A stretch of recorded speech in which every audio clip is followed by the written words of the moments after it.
नमस्कार भावांनो, बैलगाडा क्षेत्रातील देव वृत्सम दशम हिंदकेसरी बकासूर तसेच पैलवान अभिजित भैया पवार फलटण यांचा वेगाचा शेवट पंचम हिंदकेसरी सर्जा आता कोणत्या मैदानात आपल्याला पलताना दिसणार आहेत।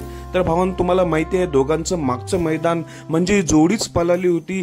1 मार्चला जे 3 लाखाचं मैदान झालं रेठरे धरण मैदानामध्ये बकासूर आणि वेगाचा शेवट सर्जा ही जोडी पलताना दिसली। या जोडीचा गटालाच पराभव झाला होता। त्यानंतर मित्रांनो, बकासूर काल आपल्याला रत्नागिरीमध्ये दिसला होता। रत्नागिरी कोकण दौरा होता। बकासूरचा प्रमुख आकर्षण म्हणून बकासूर आपला काल कोकणात गेला होता। लगातार 1-2 दिवस आपला बकासूर बाहेरच होता। 1-2 तारखेला आता बकासूर कधी दिसेल आणि वेगाचा शेवट सर्जा कधी दिसेल।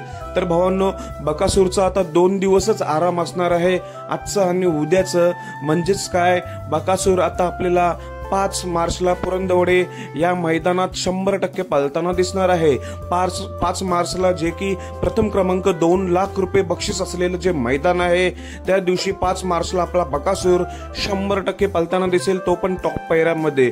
आणि पैलवान अभिजित भैया पवार यांचा वेगाचा शेवट सर्जा कधी दिसेल? तुम्हाला माहिती आहे वेगाचा शेवट सर्जा जास्त गॅपनी पळतोय, पण आता असं झालंय 1 तारखेला पहिल्याच फेऱ्यामध्ये गटालाच हार झाली, त्यामुळे 4 दिवसाच्या गॅपनी पळेल। म्हणजेच काय, वेगाचा शेवट सर्जा देखील 5 मार्चला 2 लाखाच्या मैदानात पुरंदवडे मैदानात 100% पळताना दिसणार आहे। म्हणजेच काय, 5 मार्चला बकासूर देखील दिसणार आहे आणि वेगाचा शेवट सर्जा देखील दिसणार आहे। तर भावांनो, दोघांनाही 5 मार्च 2 लाखाच्या मैदानासाठी खूप साऱ्या शुभेच्छा।